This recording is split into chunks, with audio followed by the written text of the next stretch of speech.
ਮੈਂ ਬਾਲੀਵੁੱਡ ਮਿਊਜ਼ਿਕ ਦੀ ਦੇਵਾਨਾ ਪੜਦੇ ਬੱਫੇ ਗਾਉਣਾ ਵੀ ਆਉਂਦਾ ਤੇ ਲਿਰਿਕਸ ਹੈ ਅੰਗੇ ਜਿਹੜੇ ਚੱਲਦੇ ਸੀ ਕਿਸੇ ਤੋਂ ਨਾ ਭੱਲਦੇ ਸੀ ਉਹਨਾਂ ਦਾ ਬਣਾਉਂਦੇ ਆ ਕਲਾਮ ਮੁੰਡੇ ਬਰਾਉਨ ਮੁੰਡੇ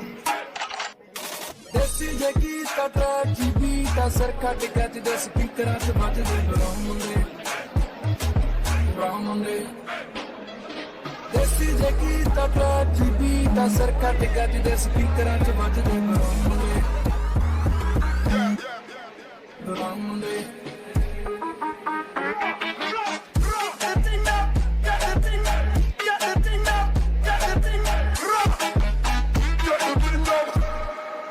Call them, gal, yeah.